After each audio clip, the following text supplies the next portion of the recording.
Good morning, students. So we are talking about flow control and error control responsibility of the data link layer. In order to implement this flow control and error control in data link layer, there are different types of protocols existed that we have already seen. This noiseless channel we have already seen, and today in this video we are going to discuss the methods which are adapted under noisy channel. Okay, there are two types of protocols existed in data link layer in order to implement flow control and error control. One is for noiseless and one is for noisy channel. In case of noiseless channel, it is not existed theoretically. It is practically it is not possible to implement such kind of protocols. It is a reference model only.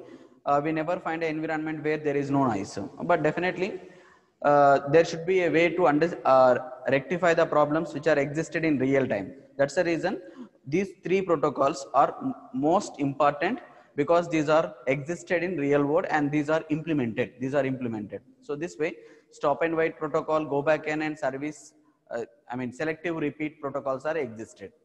In data link layer, the basic solution to loss of packet or loss of acknowledgement is retransmission. In data link layer, if a packet is lost in the middle, the sender has to resend it. That is the only solution we have.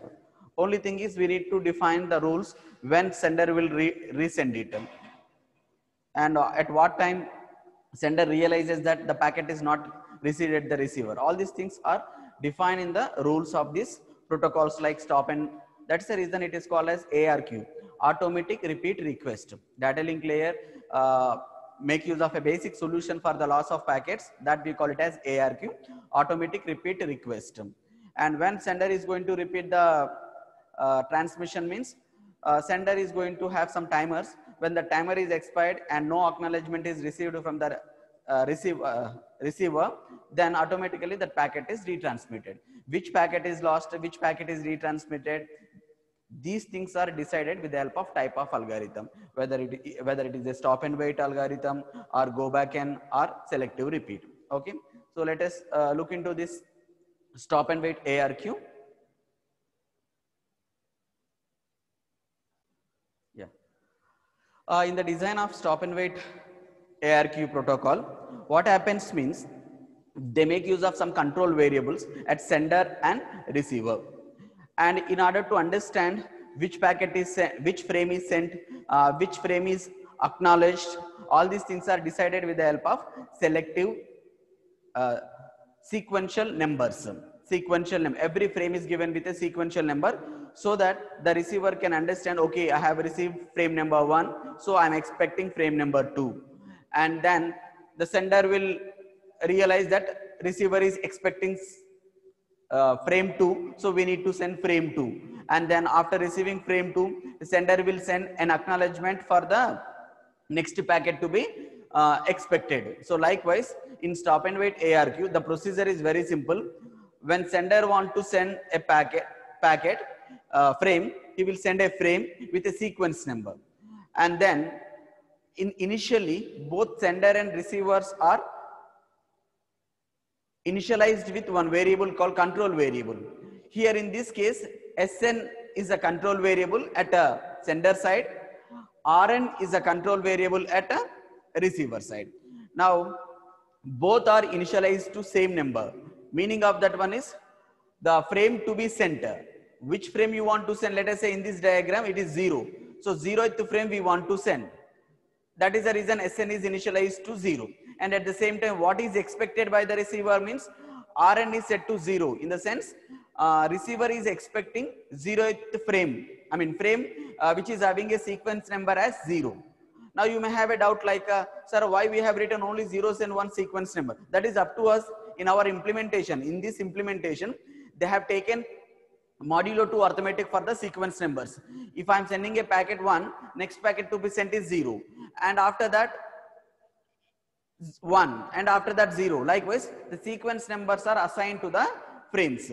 And if you want to go with another number, it is up to us. Like let us say I want to go with sequence numbers like 16 sequence numbers I want to use. Yes, we can use 0, 1, 2, 3, 15. And after 15 again 0 is assigned to next frame. Likewise, frames are assigned with sequential numbers, and the range of the sequence numbers is implementation dependent. In this method, in stop and wait ARQ, they have taken sequence numbers in the range of 2, so that every time when a frame is sent, we can get the next sequence number by doing a arithmetic modulo 2 arithmetic on that sequence number, modulo 2 arithmetic on that sequence number. So this way all frames are given with 0 1 0 1 0 1, and similarly expected frames also 0 1 0 1. Now how the procedure begins means, in this diagram you can easily understand when data link layer is going to have a job means when there is a request from the network layer, like a packet is prepared and packet is sent. So when request comes from the data link layer, then network layer is going to send a request saying that I have a packet, and that packet data is received by the data link layer and is going to prepare a frame, and that frame is sent. And after sending that frame at receiver side, frame is received and that is processed and given to the data link layer. And one more additional job given to receiver here is every packet has to be acknowledged. Every packet has to be acknowledged, and after that one acknowledgement is prepared and that acknowledgement is sent back. Once this data link layer will get a notification from the physical layer at this time, because acknowledgements are coming in reverse direction. So those are reaching which layer? Physical layer. Physical layer will inform the data link layer saying that we got one acknowledgement. Whenever we got acknowledgement, the sender is supposed to send next frame. It is not like we keep on sending the packets and later we will look for the acknowledgement. It is not like that in stop and wait. We send a frame, we stop transmission, we wait for the acknowledgement. That's the reason this name is called as stop and wait. Stop and wait in the sense a frame is sent and then waiting for the acknowledgement. Once you got an acknowledgement, you are supposed to send next frame. This is a methodology adopted by this data link layers in stop and wait ARQ model.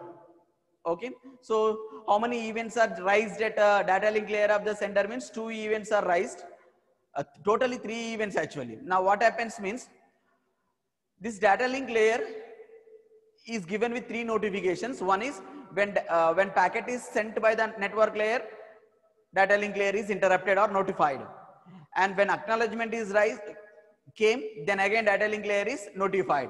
And there is one more scenario where data link layer will come into picture, its responsibility come into picture is timer. So sender sent a frame, but in the process of after receiving that frame, receiver will give a response in the form of acknowledgement, but this acknowledgement is lost in the middle, assume, but this acknowledgement is lost in the middle. Then sender is not supposed to send next frame until that acknowledgement is received.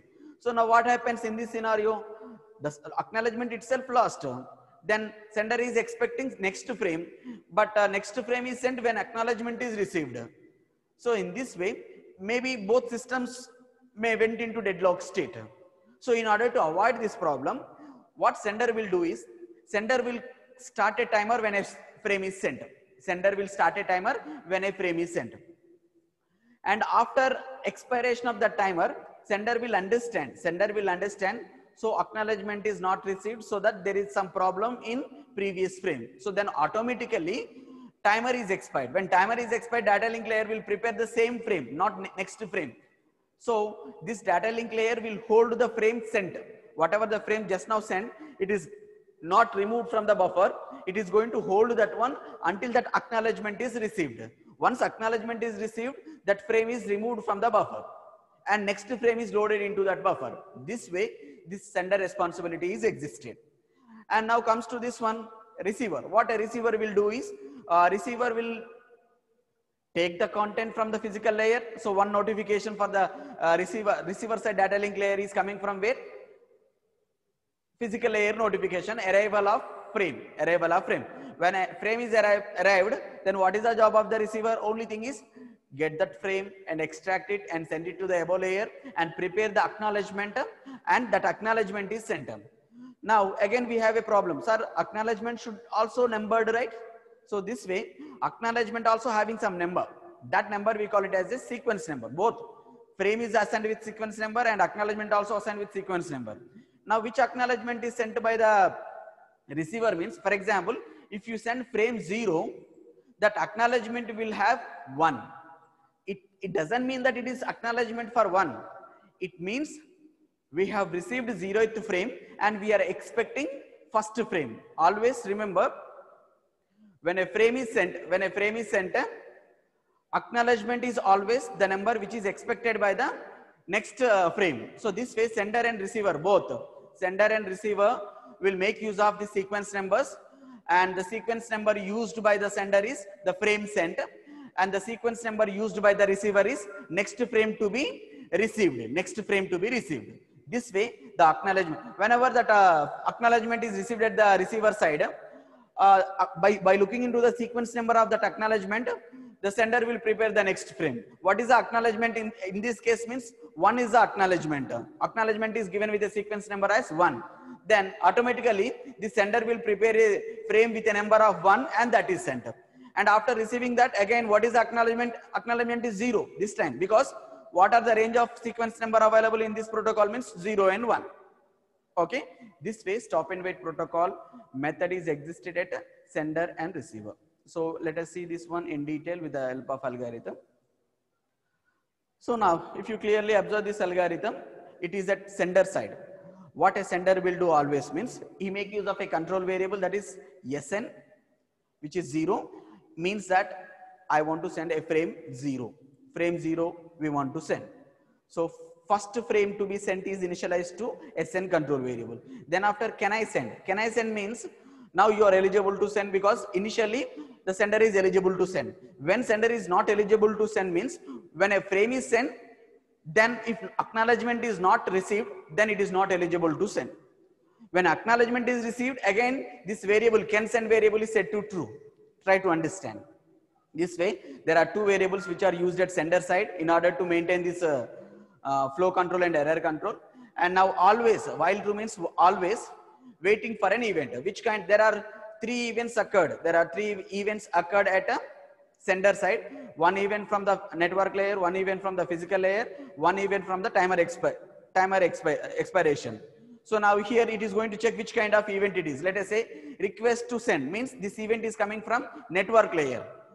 And then are you eligible to send or not? Are you eligible to send in the sense, initially the data link layer is eligible to send because it has not sent any packets so far or any frames so far. So these two are, when request comes from the above layer, this is true, and can send is always true. So then what it is going to do is get the data from the above layer, make a frame. What is the number of that frame means SN, which is 0 in this case, and store that frame. That frame is stored for future reference. If that acknowledgement is lost in the middle, the same frame has to be retransmitted. So in order to retransmit that frame, it has to be stored, and that's the reason it is going to make use of a buffer where that packet is saved. And then after storing that frame, again it is going to send that frame. Once frame is sent, it is going to start the timer. I said already, every frame we sent, a timer is associated with a frame. Timer is started, and next frame to be sent is what? SN equal to SN plus 1. This addition is modulo arithmetic in this case. Don't worry. If it is 0, it is 1. SN plus 1 means divided by 2. Modulo division we will do. Okay. So this way SN is incremented to next frame. And then once frame is sent, the data link layer is not allowed to send. That is controlled with the help of can send variable. So once one frame is sent, you are not supposed to send. That's the reason can send is set to false. Okay. This is the job of the data link layer when first event is occurred. That first event is when request came from the network layer. Now, once it is done, so it goes to a sleepy state.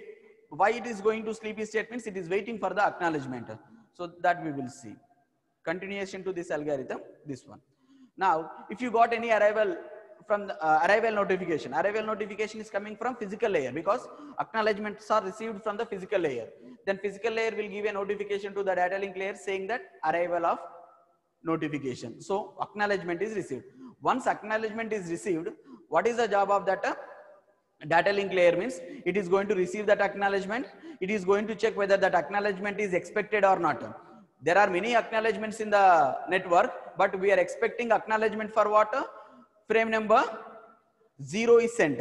So when frame number is 0 is sent, the acknowledgement should be 1. So this way, if that acknowledgement is not corrupted and if the acknowledgement is expected in the sense, always when you send 0, then the acknowledgement is 1 and SN also incremented by 1. So if both are true, meaning of that one is acknowledgement is arrived properly. When acknowledgement is arrived, no need to depend on the timer. The timer is removed and whatever the